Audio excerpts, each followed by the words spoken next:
To create your own survival the fittest Ark Ascended server, you first need to turn off your server just like I'm doing right now, as we cannot make any changes to the server whilst it's turned on.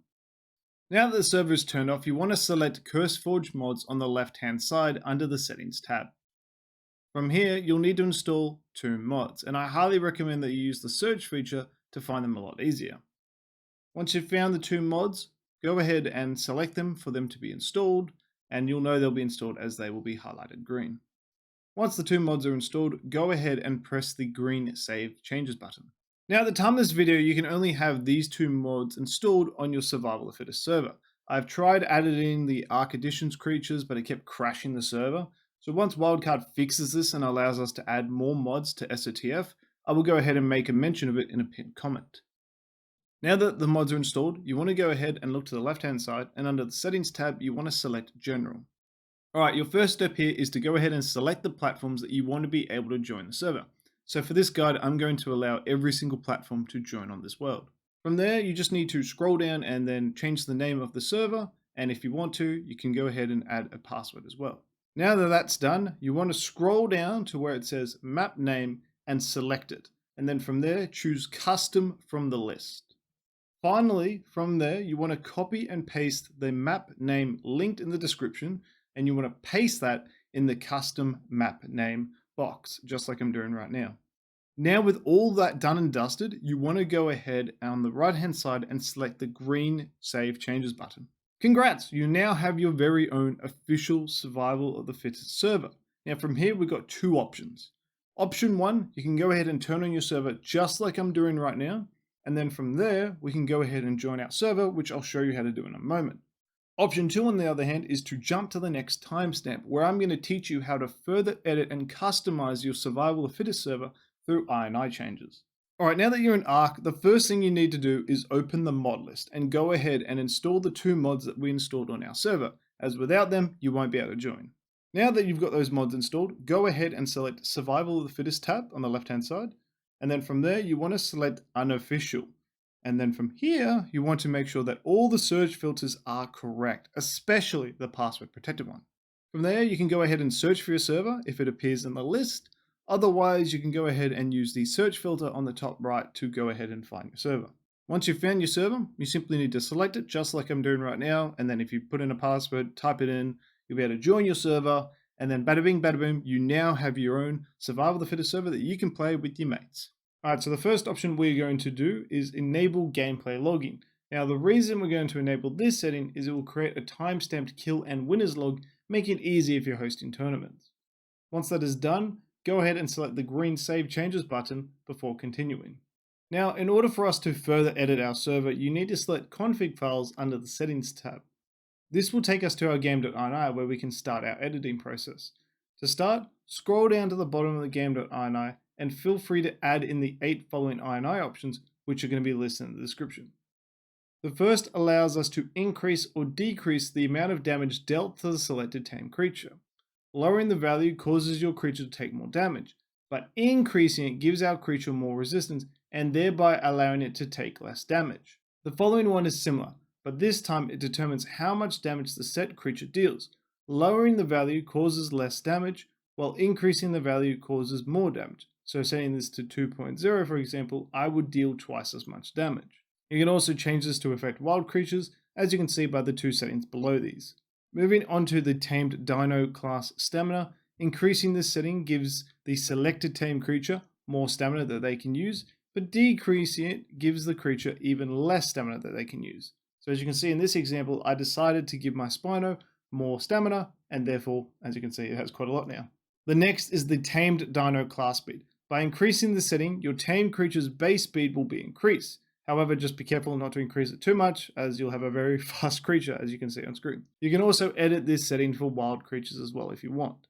Finally, the Prevent Dino Tamed.ini prevents the creature from being tamed. So generally, when you defeat a creature, it will fall down and then you'll be able to tame it. What this setting does is you deal the damage, and instead of falling down, the creature will just instantly vanish, preventing you from taming it.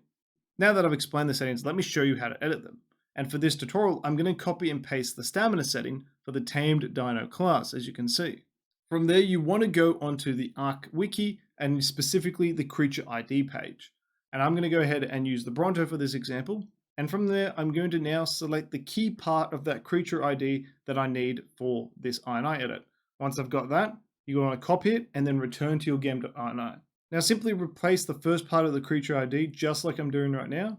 And there you have it. Now when I use the Bronto in-game, it's going to have a lot more stamina to use in match. And if you want to repeat this for other creatures, just go ahead and do what we just did.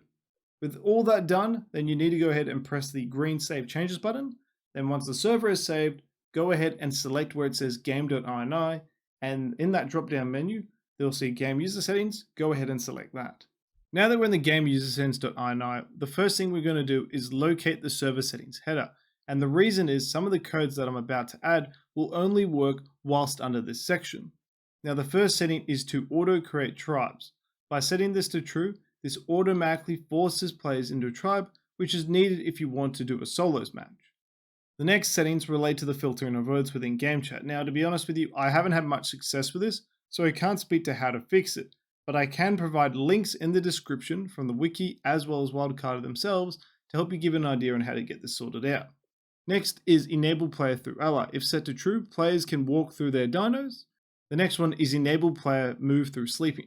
If set to true, basically players can go ahead and walk through unconscious dinos. Now, at the time of this video, I was unable to get these settings to work and showcase you on the screen, so I believe this is a bit of a bug that Wildcard will need to fix, but I can guarantee you that this is where the settings need to go. Now we're going to move on to add the Survival of the Fittest special header, where all the remainder of the settings will be in the game user settings.ini, so I'm just going to go ahead and copy and paste that in.